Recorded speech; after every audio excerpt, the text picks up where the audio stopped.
अस्सलाम वालेकुम। उम्मीद है आप सब खैरियत से होंगे। तो आज है हमारा यूनिट 10 का क्लास 10th का topic number 2 gaseous exchange in human. पीछे ही हमने डिस्कस किया था गैशियस एक्सचेंज इन प्लांट। फिर हमने कहा था कि गैशियस एक्सचेंज जो प्लांट में होती हैं उनके पास कोई हमारे पास ऑर्गन नहीं होता, कोई स्पेसिफिक ऑर्गन नहीं होता जो गैस एक्सचेंज करता है। तो हमने पीछे स्टोमेटा वगैरह उसके डिस्कस किए थे, लेंटिकल्स डिस्कस किए थे। तो अब हम पढ़ने जा रहे हैं gaseous exchange in human and other higher animal. The exchange of gases is carried out by the respiratory system. ये तो आप सबको ही पता है कि हमारे पास एक रिस्पायरेटरी सिस्टम होता है जिससे हम अपनी सांस वगैरह लेते हैं। We can divide the respiratory system in two parts, the air passageway and the lungs. lungs होते हैं और air passageway। अच्छा, जो zoology वगैरह में होते हैं ना, जिस तरह एनिमल्स की हम स्टडी करते हैं, तो उनमें हर एनिमल के पास स्पेसिफिक चीज़ होती है।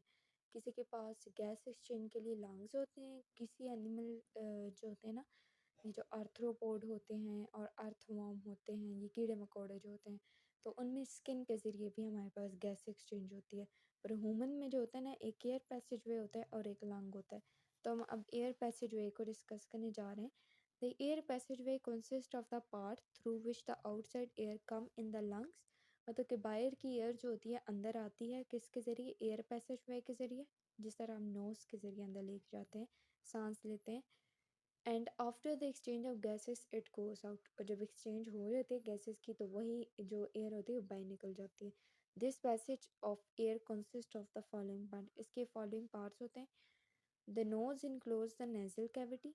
नोज को किसने इनक्लोज किया? Nasal cavity. ये आप यहाँ पे देख भी सकते हैं कि नोस्ट्रल्स हैं, ठीक है, जो हमारी मेन ओपनिंग होती है नोज़ की, तो ये हमारे पास नेजल कैविटी है।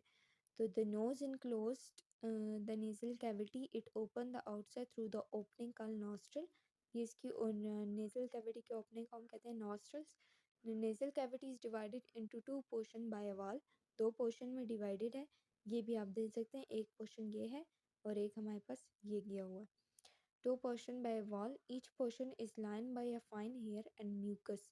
ठीक है, हम ये आपको पता है म्यूकस का जो हमारा लिक्विड टाइप आता है नॉस्ट्रल से, और जो हमारे नॉस्ट्रल्स में हेयर्स होते हैं, ठीक है, नोज़ में जो हेयर्स होते हैं, तो उनका काम क्या होता है? वो हमारे पास जो एयर आती है ना बाहर से, तो अब देखें वो तो हमारे जो जिस्म का इन्वायरमेंट होता है, बॉडी इन्वायरमेंट के हिसाब से नहीं है ना, बॉडी के टेम्परेचर के हिसाब से नहीं होती। इसलिए जब वो हम इनहेल करते हैं वो एयर, बेशक वो ठंडी हो या गर्मी हो, हवा की बात कर रहे हैं ना हम, तो वो जो हेयर्स होते हैं ना हमारी नोज़ में, तो वो उसे क्या करते हैं? वार्म अप कर देते हैं। अगर ठंडी है और अगर गर्म है तो उसे ठंडा कर देते हैं। और जो गंध होता है एयर में, ये सब कुछ, तो ये हमारा जो होता है उसमें जो होता है फ़िल्टर हो जाता है, फंस जाता है, और वो हमारे पास म्यूकस के ज़रिए एक्सहेल होता है। अच्छा, each portion is line by a fine hair and mucus which filter the dust particle from the air. यही बात अभी मैंने आपको समझाई है। The mucus also moisten and warm the incoming air. ठीक है, मतलब कि इनकमिंग एयर को वार्म भी करता है, मॉइस्चन भी करता है, and keep its temperature nearly equal to that of the body. सबसे पहले आप ये देख लें, क्योंकि आगे टॉपिक में यही हमारे पास डिस्कस हुआ है। नेज़ल कैविटी है, ये इसकी नॉस्ट्रल्स हैं। ये हमारे पास ओरल कैविटी होती है जहाँ से हम खाते हैं और जहाँ से हमारे खाना वगैरह जाता है। नीचे इसके बाद फेरिंग्स है, ठीक है। फेरिंग्स के बाद हमारे पास एपिग्लोटिक्स है और ये ग्लॉटिस है। फिर हमारे पास ट्रैकिया आता है, वाइंड पाइप। फिर हमारे पास ब्रोंकाई आता है। फिर लंग्स आते हैं और ये ब्रोंकियोल्स होते हैं। और ये अल्वोलाई डक है, और ये अलहदा से शो गया कि ये अल्वोलाई होते हैं, ये कैपिलरीज होती हैं, वेन्स जिस तरह होती हैं। तो ये आर्ट्रियोल्स हैं, ये मेन्यूल्स हैं, और ये अल्वोलाई डक है। इस टॉपिक में से बहुत ही शॉर्ट क्वेश्चन बन के आते हैं, तो ये आपने करने हैं। The nasal cavity open into the pharynx by means of two small opening का इंटरनल नॉस्ट्रल। ठीक है, फेरिंग्स जब ओपन होते हैं ना, दो ओपनिंग होती हैं उसकी, उसे हम कहते हैं internal nostril. Pharynx is a muscular passage, मतलब मसल्स का बना हुआ एक पैसेज है, रास्ता है, and is common to both of food and air. मतलब कि जो फूड भी वहीं से हमारा अंदर जाता है और एयर भी वहीं से जाती है। It extend to the opening of the oesophagus and larynx. मतलब कि ये कहाँ पर ओपन होते हैं? आगे एसोफेगस में और लैरिंग्स में। The air goes from the pharynx into the larynx, मतलब फेरिंग्स से लैरिंग्स में एयर जाती है। We know that is a glottis is a narrow opening at the floor of the pharynx which lead to larynx. The glottis जो होता है ना, pharynx से लैरिंग्स में हमारे पास सारी चीज़ें जाती है ना, फेरिंग्स से एयर जो होती है लैरिंग्स में जाती है, पर किसके ज़रिए जाती है? ग्लॉटिक्स के ज़रिए जाती है। ये बात आपने याद रखनी है। फिर नेक्स्ट ये हमारे पास है कि the larynx is a box. ये क्वेश्चन आता है why larynx is called voice box. ये मैं आपको यहाँ लिख देती हूँ, why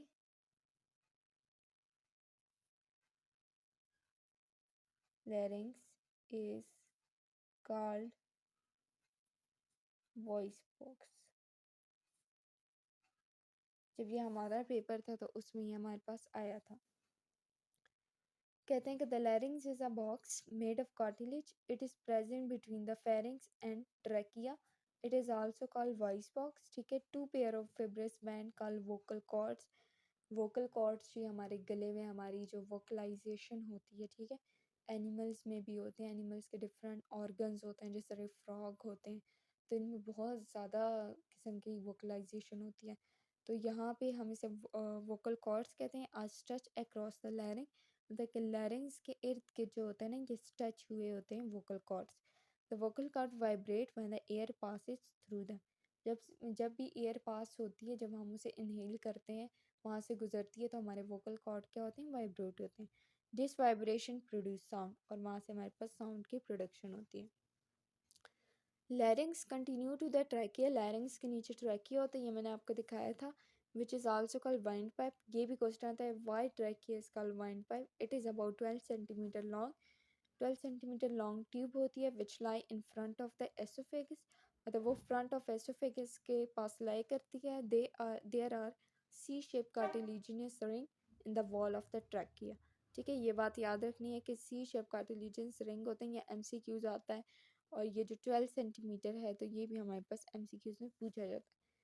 the cartilage keep the trachea from collapsing even when there is no air in that.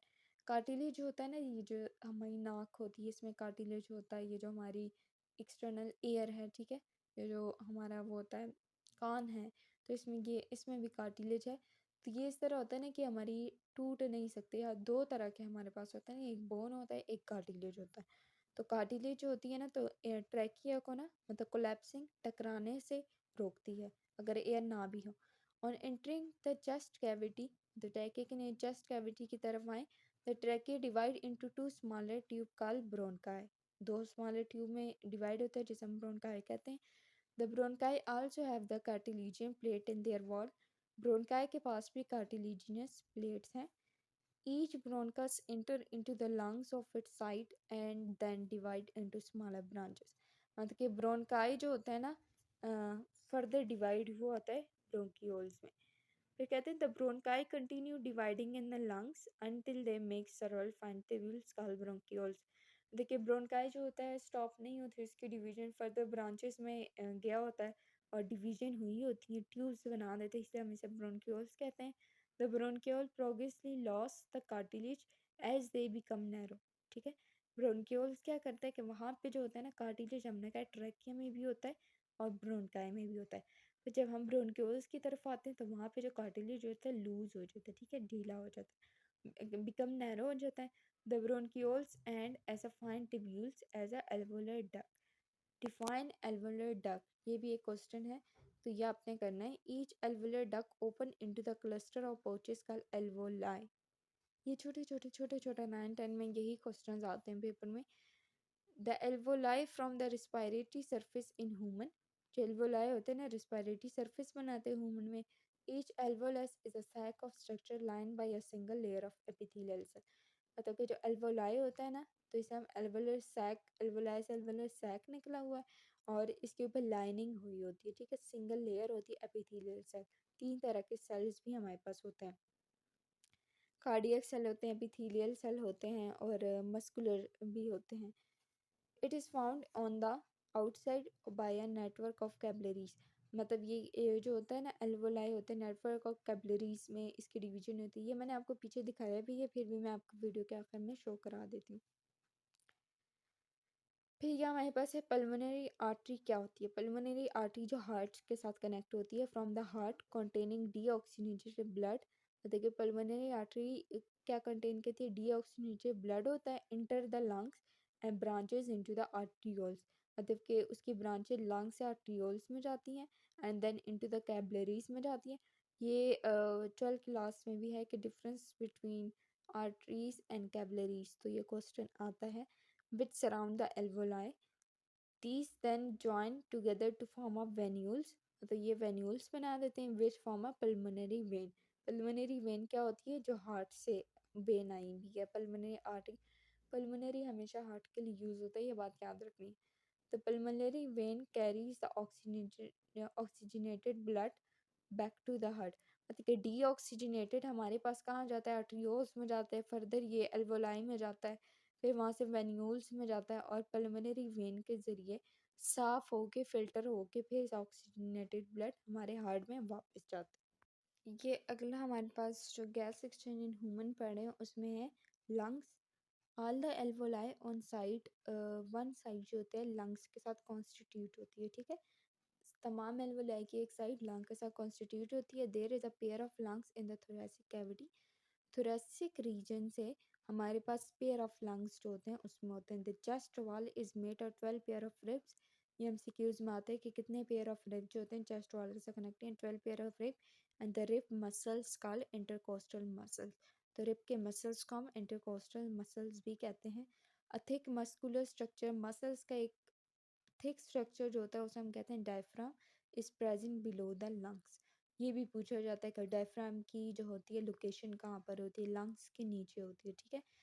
The left lung is slightly smaller and has 2 lobes, ठीक है। Left lung जो होती है ये स्मॉलर होती है, 2 लोब्स होते हैं। And the right lung is bigger with 3 lobes. और जो राइट लंग होती है उसके 3 लोब्स होते हैं। They are spongy and elastic organ, ठीक है। स्पंज स्पंज की तरह होते हैं और इलास्टिक होते हैं, मतलब अगर हम उसे खींचते हैं और फिर छोड़ते हैं तो वापस अपनी जगह पे चले जाते हैं। द लंग्स आल्सो है ब्लड वेसल, इसके बाद ब्लड वेसल्स होती हैं। And are the branches of the pulmonary artery and vein. Pulmonary artery and vein कौन सी होती हैं? जो हार्ट के साथ कनेक्टेड होती हैं, ठीक है। ब्लड वेसल्स भी होते हैं, पल्मोनरी आर्टरीज भी होती हैं, वेन्स भी होती हैं। Each lung is enclosed by 2 membrane, ठीक है। Outer pleural membrane and the inner pleural membrane, ठीक है। मतलब हर लंग्स के ऊपर 2 मेम्ब्रेन होती हैं, एक आउटर प्लूरल होती है और एक इनर प्लूरल होती है। The membrane enclose a fluid, ठीक है। मेम्ब्रेन के अंदर फ्लूइड होता है which provide lubrication for the free expanding and contraction of the lungs.